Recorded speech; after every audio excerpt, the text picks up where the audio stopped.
Hey folks, welcome. This is the myAbode Blueprint. I am Alex, Director of Sales here at myAbode. I am joined by our awesome guest, Anza Malik from Valery.ca. He's the founder and broker of record over at Valery, and he's doing some amazing things in the real estate space with respect to AI and really allowing and championing for AI to come into the real estate space to benefit not just agents, but also consumers. Anza, welcome. Thank you for having me. I didn't mention before, but again, my name is Alex. I'm the Director of Sales here at myAbode. And we like to have this podcast here to just learn a little bit about the market through the eyes of our guests. Our guests range from usually founders of brokers of record or brokers of record from notable brokerages out there, fast-growing brokerages, large brokerages that have been around for a long time. And we really think it's realtors and brokers of record alike would love to learn from folks like Anza. So again, thanks so much. Of course. So my career, I've kind of flirted with the boundaries of the transaction in real estate, the technology in real estate, as well as the mortgage space, and really kind of put those together. It's really only been in the last few years where this idea of a PropTech industry has really evolved. Before that, we just kind of had real estate and then we had tech, but tech hadn't really influenced real estate that much apart from like maybe agent websites. So the introduction or the prevalence or the growth of technology into real estate has really been something interesting that I've seen over the last, call it 10 years or so. But it begs the question I would love to hear from your view, Anza, is like, why PropTech? Like, why do you think PropTech is actually necessary? Like this creeping of technology into the real estate space, why do you think that's necessary? I think it's an industry as old as time. Yeah. And especially with the introduction of AI, we've introduced a whole new realm of possibilities of what can be done, right? The industry has been slow to innovate.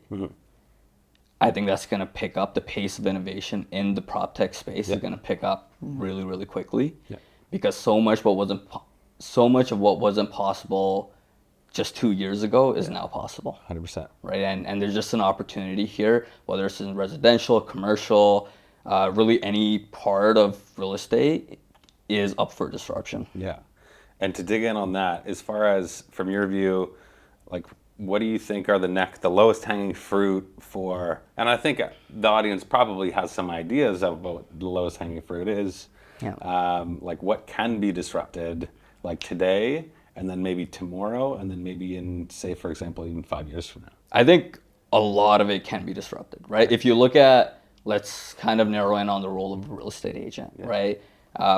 People often ask, like, why aren't we able to replace real estate agents, right? And it's because they don't perform just one function, right? They perform 10, 15, 20 different functions in order to make a transaction happen, right?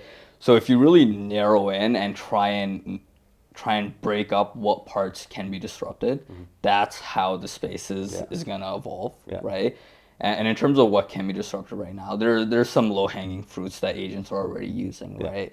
I'll start with something I think a lot of us are guilty of is just simple email responding, right? How quick you are to respond to your clients, right? I think that has completely changed, right? If you're not responding to your clients within 5 minutes of getting that email, you need to look at your systems and see if you can implement AI in there, right?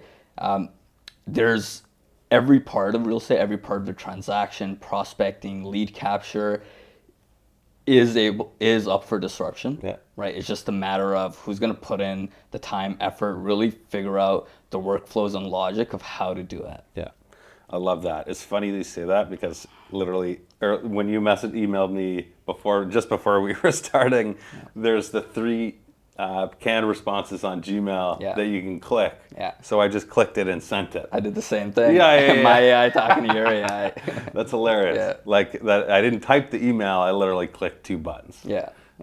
Which I love because I could spend time doing literally anything else. For sure. Not that I don't love typing, obviously.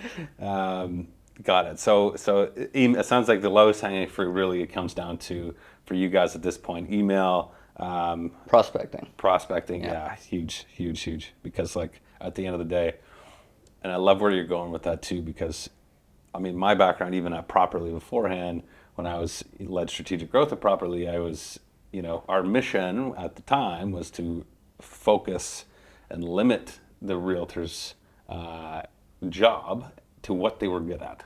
Yeah. Which is like shaking hands, kissing babies, selling homes. For sure. And if we can remove as much of that on either side as we can, then we can allow them to do that. So I think you guys, endeavoring to that same mission is going to actually put a lot of more money back into the realtors' pockets. 100%. I think a lot of realtors are maybe a little bit concerned about like everybody is to an extent, is like, okay, where is AI a threat to me? Yeah. Like to my livelihood? Is it not a threat at all? Yeah. Is it, does it work for me? Yeah. Does it give me superpowers, or is it, put me on the receiving end? And it sounds like you guys are just giving those superpowers back to the agent. Exactly. Funny enough, Microsoft just released a study like about a week ago, and it's essentially what jobs are most threatened by AI, right? And surprisingly, realtors are not on that list. Right? There's a lot of professions, but real estate agents aren't on there, right? Because if you really look at what it takes to be a successful realtor, right? There's so much more to it. It's not just drafting an offer and opening doors. There's a lot of nuances to it, right? So I don't think that the real estate agent is, at least not yet, threatened by AI. However, that being said, I do think the companies that use AI to empower the agents are going to absolutely take over, because they're going to be providing so much value to their clients that it wouldn't make sense for anyone to use a real estate agent that's not powered by AI. Right.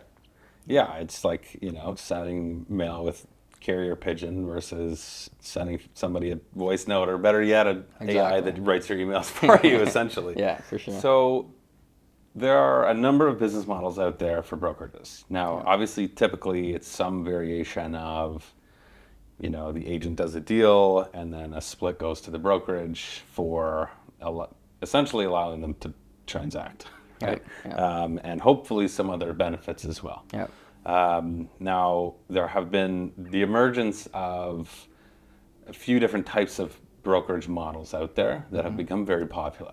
It's not, 80, maybe not 80 years ago, maybe like 40 years ago, it was a very high split plus a desk fee.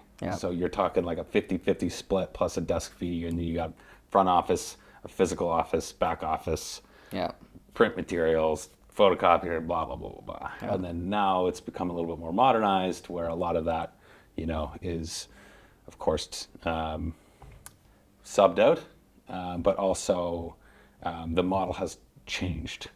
Recently, we've seen the growth of like more of rev share models, like an EXP or a Real or a Valery, which allow agents to, essentially develop another stream of income as part of the value of joining.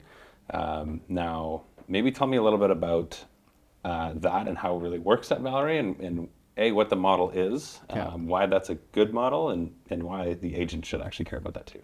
So I think to start off, we're a traditional brokerage in the sense that we don't want our agents to focus on recruiting, right? Our main moat for our agents is provide the most value you can to your clients, right? And we do have a traditional deal, a traditional split that we charge per transaction. And we have a small technology fee because we invest so much on AI infrastructure, right? We do have a revenue share model as well, where agents can build a separate revenue stream, right?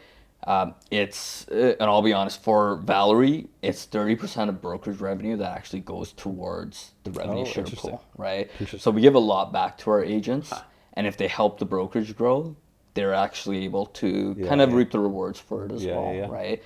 I'll add another thing. Because we are in such a fast-growing space, which is AI, it's a relatively easier sell than some of the other rev share brokerages that are out there, right? Because we are trying to innovate, and our main focus really is, how do you help your client better, right? So it's an easier sell. It's something on the side that you're able to build as another revenue stream. And for the months where it's a bit slower, maybe you could subsidize some of your income with that separate stream of income as well. There are some brokerages out there that have a lot of folks that are purely focused on recruitment, where you want your agents to be focused on providing value to the consumer, Exactly. not to themselves or necessarily other agents. Yeah. Seems like it's a nice side benefit that the more Valery grows, the more it benefits the agents involved in kind of an indirect way, which is a nice change because, you know, there are lots of brokerages, and depending on how you set up the culture at your brokerage, there are plenty of them with some sharp elbows, where it's a super competitive, you know, race, so to speak, for deals, which you know can be okay for sales, but like, is that really the culture that you want? Especially if you can get the sales targets that you want, knowing that there's tons of fish in the sea and there's plenty of people to help. Exactly. Everyone can win. We want a win-win here. For sure. As far as culture at Valery, can you speak to that as well? Yeah, absolutely. I honestly think we're building one of the best cultures in Ontario right now, right? If not North America. We have some of the best people on our team, right? Some of the guys you know, like our Chief Real Estate Officer, Daniel Foch. He's actually the host of Canada's biggest real estate podcast. And guys like Dave Hutch, who's our VP of Growth. Absolute game changers for the culture we're building. Seems like a lot of people are going. Yeah, 100%.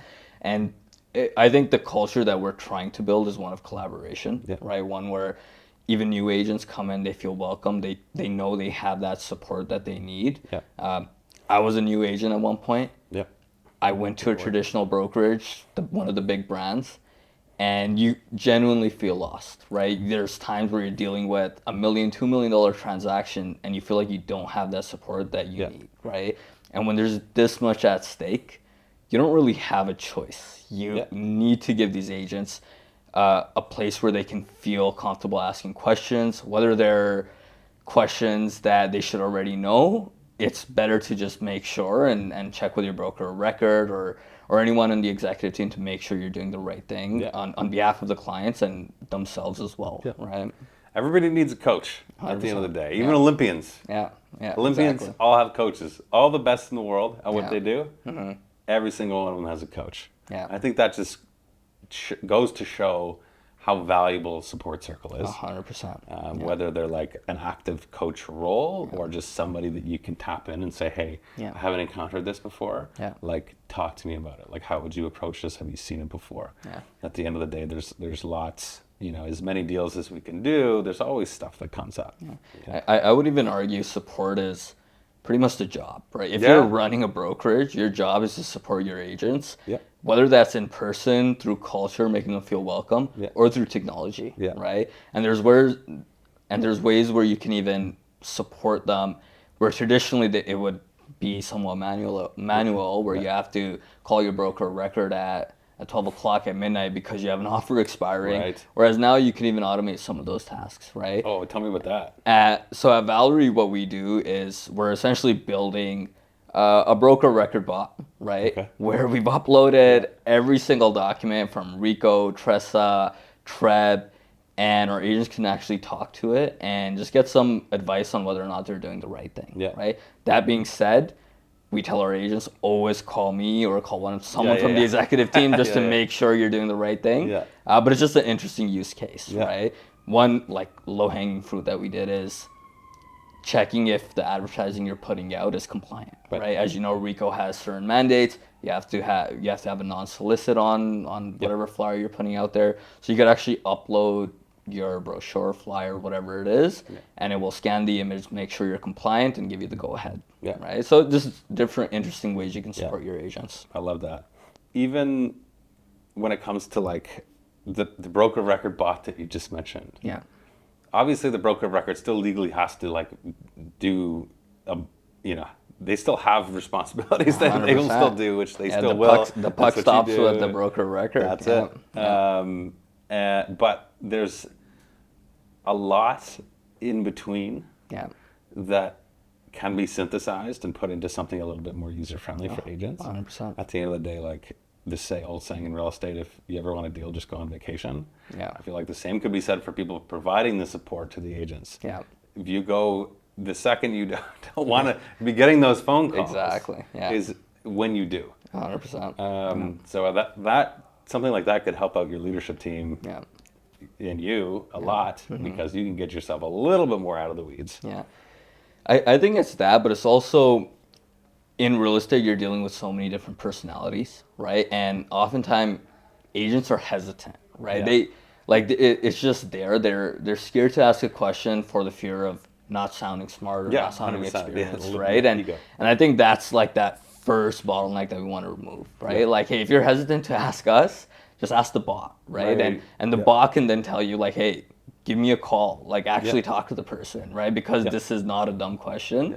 I think that's where it becomes useful, right? 100%. Yeah. In other words, if I'm a new agent and I say, well, I don't know when I'm going to use my, the new information form Yeah. in the doc, like when do I use that? When do I not use it? I don't want to look stupid by asking somebody Yeah. and them feeling, be potentially feeling judgment about it. So I'm just going to ask a bot. Exactly. And I think especially as like, the time progresses, Yeah. and the new people getting into this industry are going to feel more like that than, for example, the people that have been in the industry for 30 years and are default to ringing the telephone. Exactly. So like, I think as a way of future proofing, that's a great strategy. I'd love to see that. Honestly, our most successful one to date is the CMA bot, the AI CMA that we're building. Like, Okay. so much value there. Interesting. Right? Like, so many of our agents now use it somewhat as a crutch, right? Where it gives just so much insight in terms of the property value that not even as a home eval, they use it as an unbiased opinion of what a home might be worth, right? Because especially in this market where you have sellers thinking it's 2021 and you have buyers thinking you can lowball by 50%, it's tough to say what a home is worth, right? So some of our agents go, hey, don't worry about what I think. Let's not worry about what you think. Let's just put in this AI, see what it thinks, and work our way We'll from go from there, there. right? But yeah, that one's been a hit with our agents so far. Which is also not to say that it's 100% accurate all the time. Oh, yeah, no. But it gives you the framework. I assume. Exactly, Like, exactly. how does that actually work? So it's basically a comps bot. Yeah. And like, maybe give me an example about how it would work with the agent. Sure. I'll tell you how it differentiates from Sure. the other home eval systems out Yeah, there, perfect. right? Like, you'll probably see them on some of the big platforms, we right? have one, yeah. They use what's called a regression model, right? And that's almost like a black box that uses TREB data, and they have some sort of algorithm to come to the value, right? Oftentimes they take the listing price into account. They have a percentage they can go up or down, and then they do some math behind it, right? They can never give a justification as to why they came to that price, right? What we built is actually a more agentic approach to it, right? Where it looks at the comparables and the value of the home the same way an agent would, right? And we built out the logic of all the different edge cases that you come across in real estate, right? Because there are hundreds, right? And we continue to improve on these, right? But essentially, it will look at the property, right? The subject property. It will actually look at the images of the subject property as well, right? And then it pulls out 5 best comparables, right? It does an image by image analysis on every single comparable, analyzes all the images, takes all the information from the description, from all the fields that TREB has as well. And then what it does, the same way an agent would, is they pick one best comparable, right? They go like, this is the one that's most like your home and the best comparable to work off of, right? And it does some reasoning in between that and comes with a value and gives you a justification for it, right? And it's all laid out in a clean way where the agent and the client can really understand it. I love that it reads images as well. We had one with Properly, which is a pretty good, we like to think we had it pretty dialed in for TREB at least. We gave a range because we didn't know like what the interior finishes necessarily were and how exactly they translated. So we just low, medium, high. Here's your value. And that's what our agents use to like riff off of. But if we have a bot. Valerie has a bot Yeah. that can do that now Yeah. and actually read the images. I mean, that's Yeah. And I think over time it just gets better. Yeah. Right. Especially as these AI models improve. Yeah. They get more context, they get a better understanding of what you're trying to achieve, and just gonna get more and more accurate. Right. Is there a way you limit hallucinations with this, or like how do you address that, both from like a technology and building it standpoint, but also from the agent's side? Like, what if, I guess, what happens if we do a 1-bed condo and it comes up with $1 million valuation? Yeah. Context everybody knows right now. 1-bed condos are generally not $1 million bucks. So what happens? What does the agent do if it's off, and how do you prevent? Yeah. So our whole philosophy, again, we built our brokerage not to replace the agent, right? It's to empower them. So everything is agent in the loop, right? So even when we build out these CMAs, it goes to the agent first, or it copies the agent on the report, so they're actually able to go through it. If at any point it hallucinated or picked the wrong comps, the agent's actually able to give the bot feedback, right? And be like, hey, I think you picked the wrong comparable here, or this home actually has a 60-foot frontage, right? They just have the wrong description there. And it's able to kind of talk to the bot and have it iterate its CMA report. But yeah, there is a limit to how accurate you can get it, right? Real estate is just an ocean of nuance, and you'll never get it 100%. But I think you'll get pretty close. I mean, even if it does 80%, even if it does 50% of this job for the agent, I'm sure they're going to be excited to use it. Exactly. Like, it's still useful. Exactly. And at the very least, it's a fantastic prospecting tool. Right? Where, like, one of our use cases for the CMA tool is for agents that go door knocking, right? Right now they're going door to door, they're handing a business card. More than likely that person's opening the door, throwing that business card away, and never calling that agent, right? Whereas now what our agents do is they actually walk in with the QR code that's actually associated with their personal CRM, right?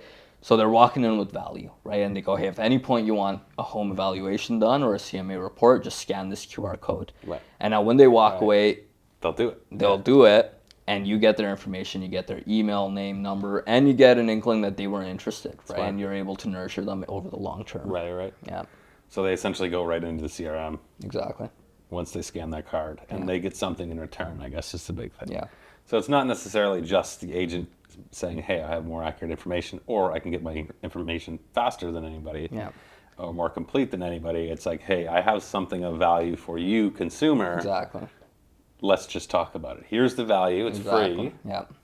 We'll talk about it. That's almost the only way to be successful in this business right now, is to give as much value as possible without expecting something in return for it right away. 100%. And it's one of those things. It's just you got to give and give and give, and water that plant and water that plant, and eventually it'll grow. Yeah, exactly. But you're competing against 100,000 real estate agents. Right. And I think being authentic is a huge part of that too. For sure. Like we can't, because we're competing against so many agents, like you really can't be thinking quid pro quo. You can't be thinking like, hey, I did this one thing for you this one time. Like, why haven't I sold your $2 million house yet?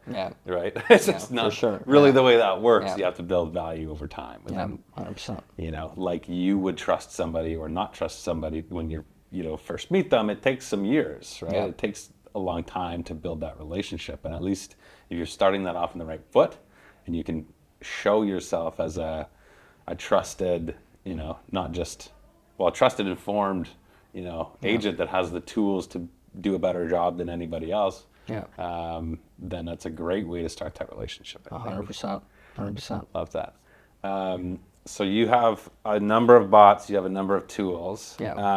We've talked about essentially a broker of record bot that can allow your agents to chat to a bot instead of a broker of record if they might have silly questions, or if it's outside of business hours, or if they just want answers fast.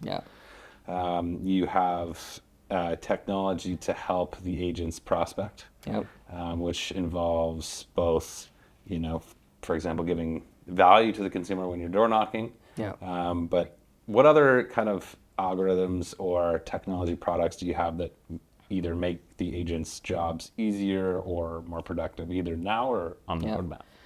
Sure. So what we're really trying to build at Valerie is an ecosystem for our agents, right? So we're really trying to take care of the lead capture component and the service component, right? So we spent a lot of energy and time building our Valery.ca platform, Right. and that platform is actually an asset for each one of our agents, Cool. right? So each agent gets a unique referral code, and if they promote any link on the Valery platform with their referral code, our platform, of course, tracks cookies, and that lead gets attributed to them, right? So now they have this asset that we're continuously developing, putting all the AI innovations into, and now they're able to take advantage of it as well. I Right? think I probably clicked into one of those when Dan moved over. Yeah. Dan Foch moved over, and you know, I, along with thousands of other people, followed Dan, and I was like, "Oh, Valerie, interesting. Yeah. Let's For sure. let's dig into this." Yeah, 100%.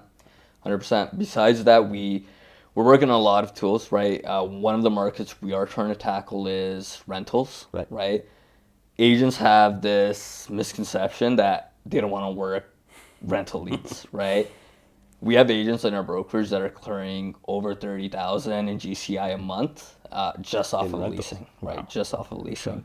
And there's a stat out there that 20% of renters aim to become buyers within the next, I believe it's 3 to 5 years, right? So if you build a big enough rental pipeline, you will become a successful buyer seller agent right down the line, right? And it's a really good way to build your real estate career over time, right? So one of the tools we built is actually called a real estate playbook, right? And you're able to give your tenants immense value without actually having to do a lot of the work yourself, right? Love So it. essentially what they do is you get the basic information about the tenant, right? How much they make, how much savings they have, what their real estate goals are, where they want to be, whether they're upsizing, downsizing, whatever they're looking to do in real estate, right? And our AI actually takes all that information and builds almost a 30-page report of the exact steps they need to take over the next 2 to 3 years in order to achieve their real estate goals, right?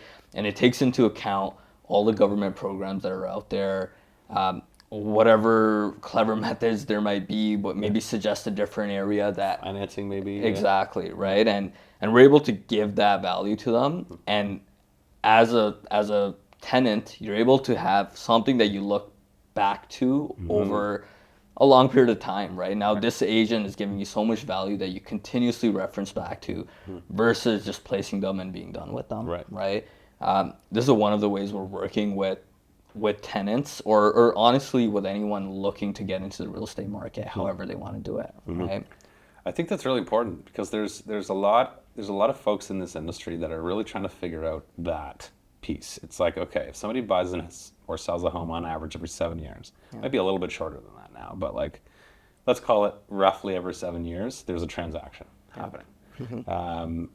Mortgage folks, sure, 3 to 5 years because you need to renew. If you're just moving, like there's a lot of focus being put into how do I keep that person's attention for that 7-year period? Because if I forget about them, they're going to forget about me. Yep. And we're never going to see that revenue again. We're never going to see that client again. Yeah. So I think it's really important for brokerage owners to look at that and say like, okay, sure, maybe this person's not going to check this report every week. Yeah. But are they going to check it regularly enough to think about Valerie? Yeah. I think that's a great approach to it. Okay, so you've got tenant tools where they can develop their own reports. Also, it's $30,000 a month GCI in leases is crazy. He's killing it. He has a system locked down. Yeah. And he's dishing out leases left, right, and center, man. I've been in the industry since 2016, like transacting, and before that, like without a license, not transacting. Yeah. If anybody's listening. It's leases are a tough business to make a lot of money at. So if they're doing even 30K a month is a ton of leases. Now how would they be using like tools to operate faster? Like, do you have tools that allow them, folks like this to get to that 30,000 mark? Other than like we have the tenant. Well, we have a number of tools now, but I guess the one that they would be using would be, if they need to, the broker bot. Yeah. And secondly, well, these tenant tools as well. Yeah, I think a lot of our tools cut both ways, right? So even the CMA does CMAs for the CMA leasing as as well, right?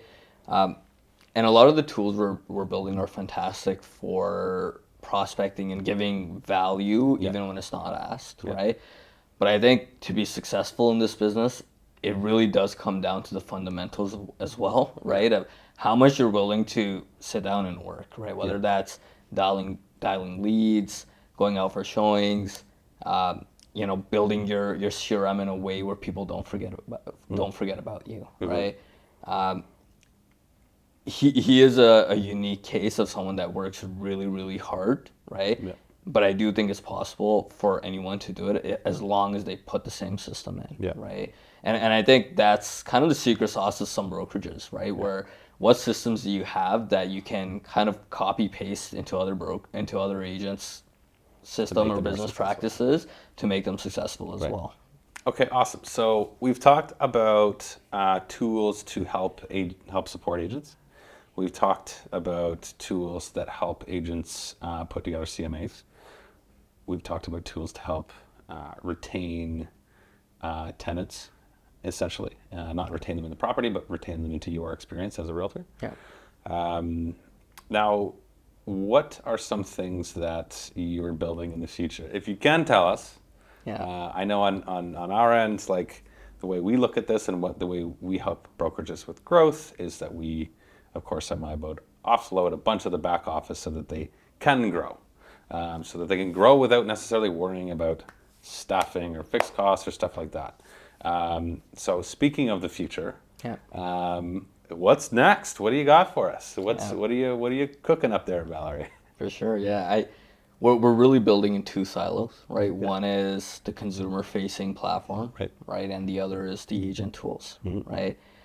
On the agent side, there's so much disruption that can still be done, right? There's so much that agents are asking for, right? Like right now, on our immediate roadmap is something like offer drafting, right? It's a tricky component because there is a lot of compliance, but if you could get some sort of base level of offer drafting, that's something that a lot of agents are asking for, 100%. right?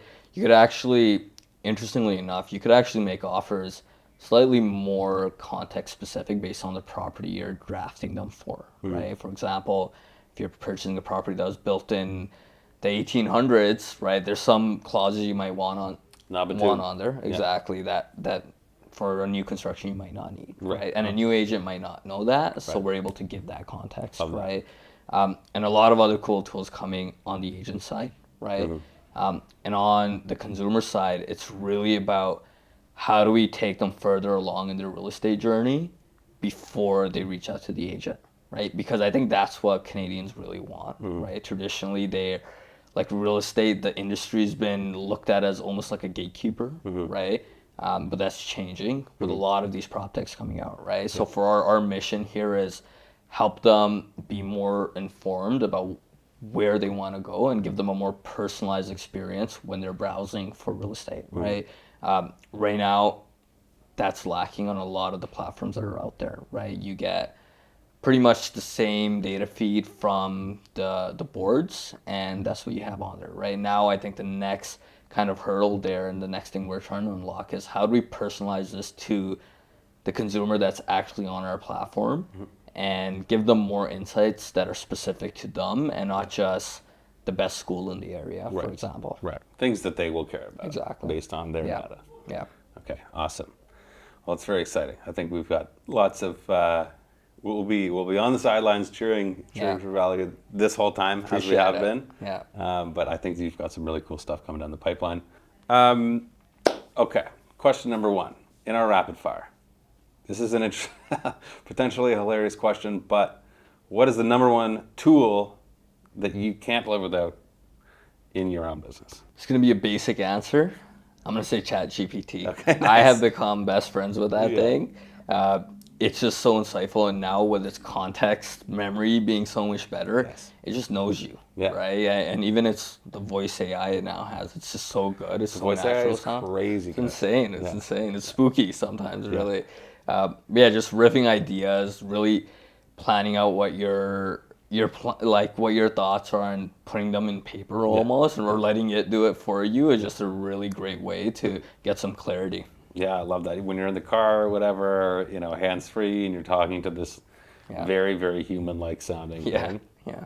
I also love that when you ask it a question, it like affirms you. So it's like, that's a great question. Yeah, Alex, for you are sure. so smart. Thank you Yeah. for asking. Yeah. I love that part of ChatGPT's, scary useful. Yeah. What is the biggest misconception about AI in general, in your view, and then also AI in the real estate space?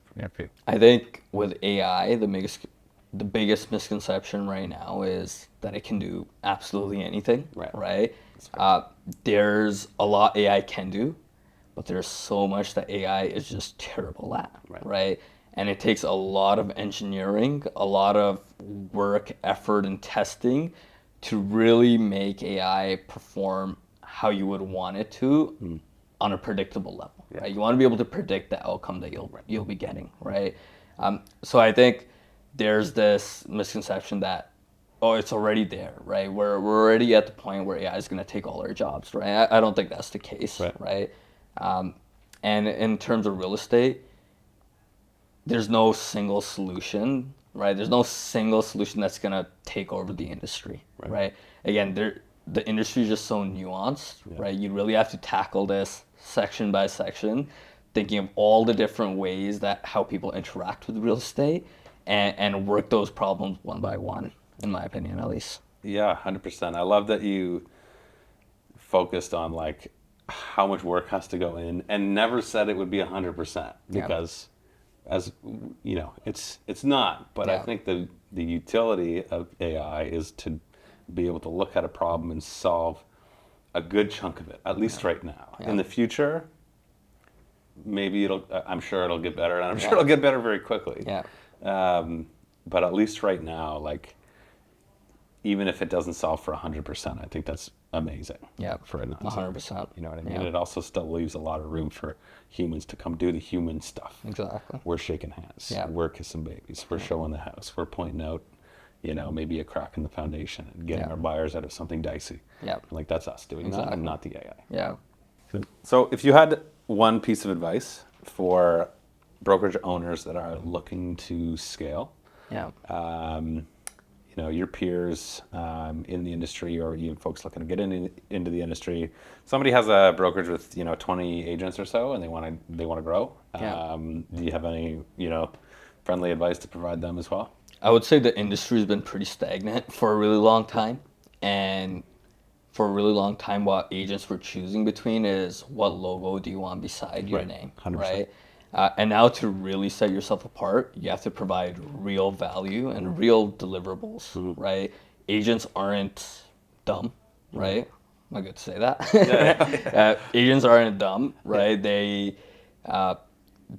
want something they expect something from the brokers that they're joining, right? And I think the only way to set yourself apart isn't branding, right? Even though that plays a key role, I think it's really going to be what real value, what tangible value are you providing these agents, right? Whether that's something that's like culture, right? Or a CRM or AI tools, or maybe it's social media help, right? But if you don't have that in a very simple to understand way for these agents, it'll be tough for you to scale as a brokerage owner. Yeah, provide them value. Yeah. And I think interestingly, to bring it back to what you guys are doing and AI in general, I think anything to allow the agent to be more of themselves is usually useful. Yeah. Right? Like if they themselves are a quality salesperson and provide genuine help, and you allow them to lean into that, it's going to help everybody involved. I agree. Let's think about a hypothetical future where AI can do it all. Sure. Right? It can draft the offer, it can open the door, anything, right? At that point, the moat for an agent becomes who they are as a person, right? How likable you are, how good of a relationship you have with your clients, right? So I do think it if it might not go all the way there, but it is heading there, right? The more you can be yourself, right? That's something that no one can replicate, right? And in fact, if AI is able to do it all, you really want to lean into being yourself and finding your people almost, right? And who resonates with you, who wants to work with you. You know, if the only thing as an agent that I did was show up, show them a property, develop client relationships, negotiate, help advise the client on the proper thing to do, and everything else is taken care of. Personally, me as an agent would be all over that. Yeah, 100%. And I could do way more business. Yeah. So it's great. If you were starting out today and an agent is coming into the industry, what advice would you give for them? I think to start off as a new agent, you need to understand that you are starting your own business, right? And to start your own business, you need systems. That's one of the most important parts of being an agent and scaling up to making 6 figures in GCI a year, right? I would say figure out what systems you need in place in order to get where you need to be, right? On top of that, make sure you surround yourself with the right people that can help you set those systems up and really figure out what you're doing, right? Find your people, right? Again, like we said, like there's a myriad of different brokerages you can join with different culture, right? But I think the most important thing is figuring out the people you feel comfortable with that are actually invested in your career and helping you succeed, right? And the last bit there would be don't ignore technology, right? It's so powerful. If you leverage it the correct way, it can really put a rocket ship on your career. So spend some time investing in learning technology and how it can help you. And yeah, you'll be good. And of course, work hard, right? Just don't forget that key component of actually getting on the phones, building relationships with people, right? Being belly to belly is probably one of the key metrics of success in real estate, right? So if you can do that, you'll be golden. Love it. Well, that's amazing. Well, thanks, Anza. Actually, before I thank you, anything else that you think we wanted to mention or talk about here? No, I think we covered most of it. Appreciate you having me on, man. It's my first podcast. Yeah, no, we had lots of fun. You did great. And again, folks, this is Anza Malik from founder and broker record at Valery Real Estate. Check them out, Valery.ca. And again, my name is Alex, Director of Sales here at myAbode. Thank you so much for tuning in, and we're looking forward to seeing you on the next one.